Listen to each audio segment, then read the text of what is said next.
嗨，我是 Justine 林颖文，谢谢你们来听我的生命故事。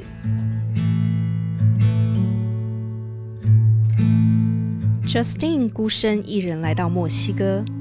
生活在这个陌生的国家、陌生的城市，语言、文化甚至婚姻观同时冲击着她。生活似乎每况愈下，孤独感越来越浓烈。是什么让她坚持至今？我们一起来听听她的故事。We saw wine instead of water。他说：“你看，在天上的父，一切都尊你的名为圣，国度降临。然后呢，这谁 ？Jesus。Jesus 是什么 ？Jesus 是谁 ？Son of God。然后嘞，他说阿门，阿门。”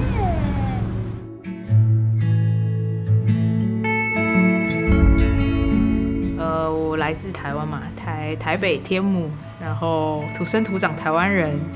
那我现在呢是住在提花纳，就是美墨边境的第一个城市，离这个美国边境大概5分钟的车程。那今年我已经住在那边，算是第6年的时间这样子。我呢是在那边做宣教的工作啊。我先生大概在8年前的时候，在那里建立了一个家庭教会，后来呢就有会所，然后我们结婚之后呢，我就跟他一起就是在那边同工，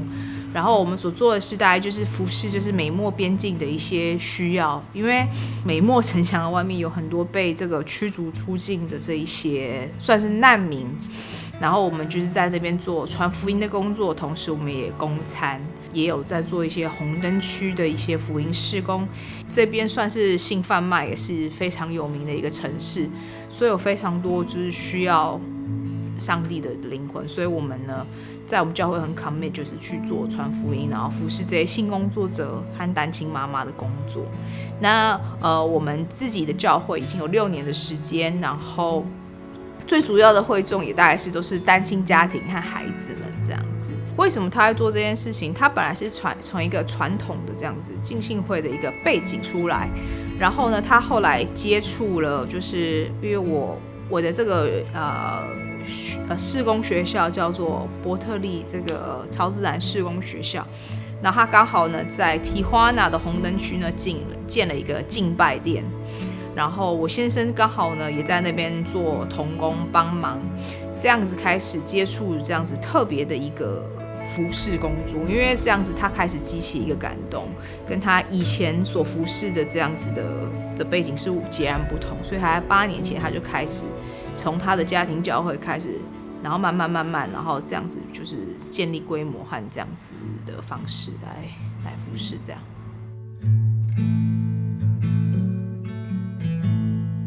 我觉得上帝创造我们每一个人都有这样子一个使命感，就是你想要去帮助，你想要去给予。所以那时候我就是我觉得我在墨西哥的时候，因为我就经历到上帝嘛，经历到真的我有一个使命感在那里，所以我才想回去。但是真正的文化冲击是等到我搬到那边开始生活的时候，发现在生活上面一些基础的部分都对我来说非常不方便，比方说食衣住行、语言沟通上面、食物上面，那时候才开始觉得文化冲击。比方说吃的东西啊，或者是我只要出门都要依靠我的先生，因为语言不通的关系。虽然我本身会讲西文，但是我的西文并没有这么的流利。所以在服事上面都比方说出去，就即便去看个医生、看个妇产科，所有事情都要依靠我先生来翻译，这是一个很大的冲击。那当初去做宣教团队的时候，做短宣队的时候，那时候并没有考量到这一件事情，所以对于我来说，花了蛮久的时间，我到现在还在适应。因为并不像是说在台湾或者在美国这么的方便或者是这么的安全，你不能就是说晚上你想要出去，一个女生你想要去哪里就可以去哪里的。我先生大概是在8年前吧，8年前他就是决定离开他的母会，然后他想要做就是 church planting， 就是植堂，所以他就祷告，就从他妈妈的这家的客厅开始建立家庭教会。那时候规模比较小。然后我决定跟他结婚的时候，大概6年前的时候。结婚之后呢，刚开始对我来说也是蛮挑战的，因为从一个怎么讲，我觉得在怎么讲生活环境还算是蛮优渥，到墨西哥，我婆婆的家，可能就是像电影里面你们看到的那种中南美洲的家，对于他们来说是一个非常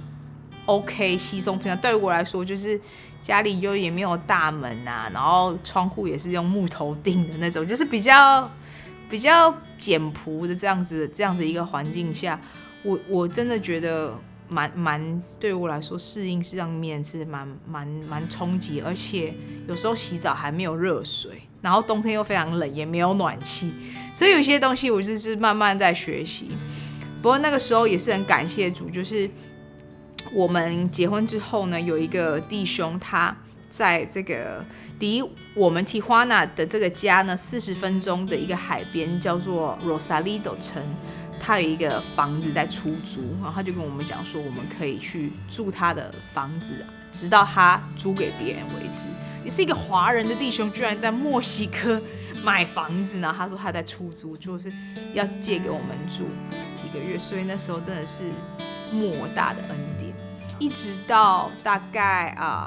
快要5年前，然后我们才有这个会堂，就是现在聚会这么大的会堂这样子。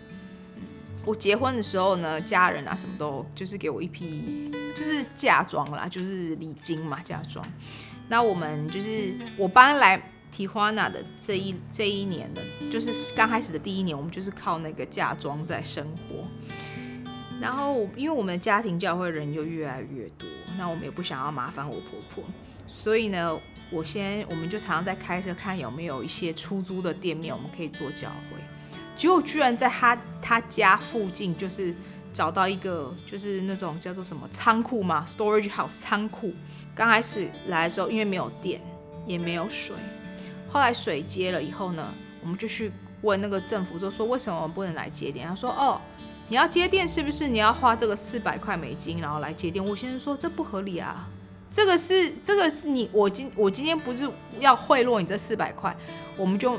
等嘛。就是我老公说那我们就等，我说我们没有这个预算，花你这$400去买通你来这样，我们不想要去怎么讲鼓励这种贪污的事情，所以我们就决定不用，我们就在聚会的时候就把门打开，这样就是暗暗的聚会。然后那个时候呢，我们聚会到第2个月的时候，已经房租就是快要就是已经没有房租了，就下个月不知道怎么生存了。然后那个时候呢，有一个牧师来探访我们，他就是这个洛杉矶真道灵粮堂的王威忠牧师，然后跟我们一起宣教啊，然后就是很感动，我们也可以去 rehab 服侍一去服侍街友红灯区什么。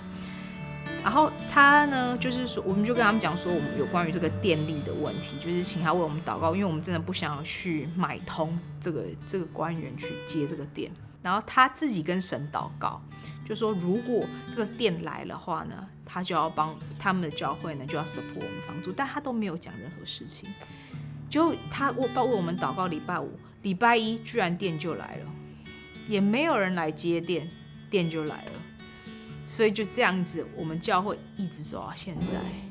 对，所以这是神的一个奇迹。对，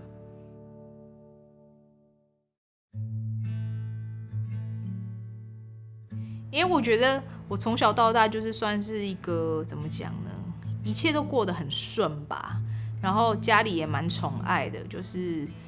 你想要做什么就说什么啊，然后我觉得我应该算是一个蛮特立独行，然后又有叛逆的人，就是比较，我只是讲一个比较直白，就是比较自私的人，就是你就觉得自己活得好就好，不管别人怎么样，或者是你会以自己的意见为主，然后当然身边的人就是也是纵容我这么做，因为其实我觉得我父母亲给我很优渥的生活，所以我觉得或许没有遇到瓶颈，但是到了提花纳以后，我才发觉哇，我很庆幸我嫁给我先生是一个墨西哥人，因为墨西哥的这个我怎么讲，男人的文化，墨西哥男生比较需要敬重，你要敬重你的丈夫，你不可以去指使他或者是不尊重他，尊重这个东西是一定非常重要在每个家庭当中。所以我们结婚的前几年，我们呢花了非常久的时间磨合，真的对。我之前有跟你说过，我跟我先生就是在服事上是 perfect partner， 我们就是一个很好的同事。但是在家中，我们觉得生活习惯的不同，从食衣住行上面，我们都可以有很多不同的意见。对于我来说，在宣教当中最大的冲击，对我来说应该就是婚姻吧。我觉得婚姻，跨国婚姻，尤其是像我这样子，就是可能小时候在比较被保护的这样子的环境的这样子的一个状态下面，到我现在婚姻，我觉得适应蛮多的。但是我很感谢上帝给我一个这样子的先生。我觉得我很感谢神，说我今天是住在提花纳。就是在一个国家，我要依靠我的先生。如果他今天是他来住台湾，或许我会变得比较骄傲，我会觉得你什么事情都要靠我，变成说我变成家庭的头。而反而我现在因为我去提花纳，我本来是很讨厌靠别人的，我是最讨厌依赖别人，我也不喜欢要人家帮忙的人。但是因为这样子的情况，我要好声好气的去邀请我先生来帮我的忙，他也很乐意。我觉得我先生还蛮 enjoy， 就是我依靠他这样小女人这样子。负面的时候，我就觉得对自我价值会有一点怀疑。但我觉得我到提花纳以后，我就是一个哑巴，就是我能够说的东西是有限。我不是说我完全不会说西文，但是你要深入的去传福音的时候，你要深入的去关怀一个人的时候，他会知道这个你关怀对他，会知道你根本完全不了解他，你根本听不懂他在讲什么。所以那个时候对于我来说，是我会觉得说我自我价值会有一点影响，因为我自己里面我是很希望能够去帮助人，能够去给予一些东西，但是你有时候你就是卡在语言。那我们大部分都要依靠我先生来翻译，因为我们教会能够说双语的人又不多，所以对于我来说，我觉得这是我说刚才所说的自我价值里面的一个怀疑。对。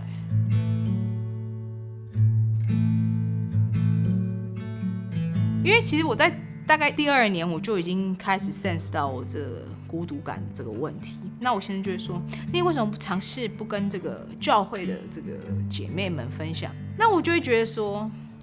我们的情况和状况和原生家庭跟教会的这些姐妹的背景分享起来差天差地远。我这种无聊的这种情绪，你跟他分享，人家会觉得你有问题嘛？所以我就保留很多，所以就是在我的里面，所以这孤独感就一直这样，就是萌生起来。就我有一个好朋友，他也在好消息工作，然后他就跟我讲，我就突然就是天外飞来一笔 ，maybe 圣灵感动，我就打电话跟他讲说，我就问他说，是不是有一个类似基督徒的生命线？我可以打的，因为我觉得我已经快活不下去了。他说：“我们最近有一个专线叫做 Good Ear， 你可以打。”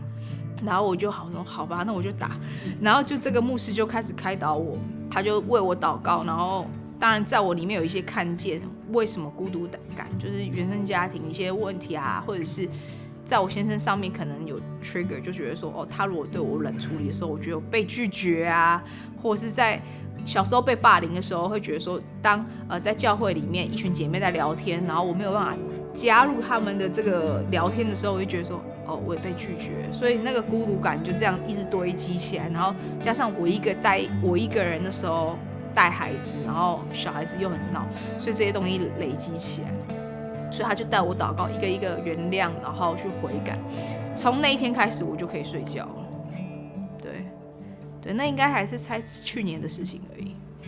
我要老实说啦，这孤独感对我来说，和那个自我价值的怀疑，到我现在还是一个，对我来说，我还是在学习，还在征战的这个一个过程。但是我觉得我很爱看，就是圣经一个人物，他叫摩西。然后我觉得，我不敢说我可以跟他比较，他这么伟大，但是我觉得我可以在这个当中看到我自己的影子。就像摩西，他虽然是一个犹太人，他却是在皇宫中长大。然后在使徒行传里面说，摩西他是很会讲话，然后又是在精通埃及最好的教育。当上帝就是在出埃及记的时候呼召他的时候，他那时候就是已经80几岁，然后他居然深深说：“我是谁啊？我出生嘴巴口舌笨拙。”就是你会想说，他是一个拥有一切的人，然后还有最好的教育，可能最好的经济状况 whatever， 然后最好的权势，但是他等到就是一无所有的时候呢，上帝才呼召他。然后上帝呼召他的时候，我想他什么孤独感、什么感都有吧。他人生自我价值怀疑到他已经忘记他自己的是谁。但是我觉得最棒的是，他虽然他忘记他自己是谁，但是上帝并没有忘记他是谁。我每次只要活不下去，我就会想起那个摩西的故事，我觉得他都没什么好抱怨，我有什么好抱怨的？他到最后，我觉得我的状况我还不是像他那么糟，我还没80岁。我觉得好像我到提花拿的时候，神的话语才活起来。以前就是看电视、听讲道，没有什么很大的感动，就觉得对啊，摩西啊怎么样？但是你今天我真的我到那个时候看这故事，我就觉得哇天哪！就是你看到圣经当中的每一个人，他们是有多么脆弱、多么不完美、多么的孤独，但是神他还是很信实。对，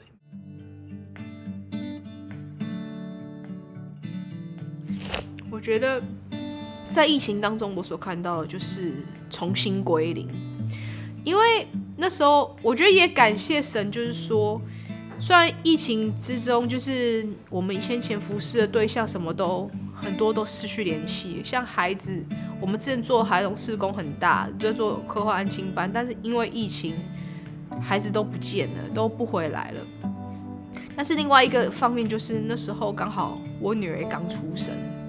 然后我还在调试怎么当一个新手妈妈，所以那个时候刚好有时间稍微缓夹一下，就是稍微休息一下的这2年，我觉得并没有说都是负面的。我觉得在那当中，我觉得我有得到一些安息。那现在就是从去年度开始，我们教会再次重新启动。我觉得很感谢神的时候，看到孩子回来，他们现在已经都是大人了。这么多年来，就是你投注我这些，但虽然消失了2年，居然在这2年当中，他们还是回来教会的时候真的有感动，对啊。这个我们会开始这个福音咖啡也是很奇妙。我有一个好朋友，他在台湾，他是美国的宣教士，叫做 Chris O'Dell， 他在西门町做了一个新香堂咖啡，然后他就是咖啡和教会合一，因为他就是透过福音咖啡的方式。然后那时候我在跟他聊天的时候，我就觉得我就想要跟他学，就是说我们也想要做这样子的事情，但是我觉得在各方面资源上面，我觉得看起来好像很遥远，就是不太可能。然后刚好呢，在去年的时候呢，那有一个朋友，就是有一个弟兄就说，我仰望了很久，神要我们就是借这一笔资金给你去开一个事业，你要不要开餐馆或什么？因为我觉得你们要往自给自足的方式，不能就是一直依靠外援。因为我说我们非常喜欢喝咖啡，所以我们跟当地最有名的咖啡店的这些咖啡师都很熟。然后这些咖啡师呢就说：“我们最近想要跳槽这样子。”我们就说：“要不要来我们咖啡店工作啊？”他说：“不要，你们薪资开得太低。”他说：“不过呢，我可以训练你们。”所以我们就聘这些咖啡师来训练我们，然后呢，我们也有机器，然后开始呢学习怎么烘焙咖啡啊，到那个生产线。那有几位弟兄在这个就是加州这边呢，也是在经营咖啡的，也协助我们就是学习一些咖啡的知识，然后包含去参观他们的厂房什么，然后开始慢慢的。然后我先生就是刚好呢有一些他有认识一些宣教士，在墨西哥南部这些咖啡农的产地呢，在做宣教工作，所以也帮我们connect 一些资源，就是说有好的咖啡豆这样子，所以就这样慢慢的开始这咖啡的事业。然后我们也卖那个珍珠奶茶波霸，所以呢，我们也就是跟一些就是姐妹，她们有在洛杉矶开珍奶的呢，她们也就是给我们他们的秘方，然后也让我们去学习啊、观摩什么，真的很多，一路上很多恩典，然后我们就学习，然后大概预备1年的时间，然后现在我们就是在经营福音咖啡这样子。然后也因为这个福音咖啡呢，有一些人就是走入教会。对，其实刚开始我们不会跟人家讲说我们是教会，而且人家看不出来，因为我们教会外面就是看起来很好看，这样子就是看起来就是像个咖啡店这样子。后来呢，我们就会慢慢的，就是跟他们分享信仰啊，像比方说很好笑，就是我有一个，就是我们家附近有一家牙医，然后我就是已经物色那个牙医很久了，那个姐妹她非常的温柔，然后我要跟她传福音，但她就是可能在之前教会有受伤，所以她都不想来教会。所以呢，我透过了这个福音咖啡呢，这饮料只是一个破冰，但就是因为这样子跟他们建立朋友关系，所以就更多人来了教会。我觉得我非常清楚了解墨西哥就是我家，even 我很爱 complain， 但是我知道那个地方就是我一定要去为上帝做一个大事的家。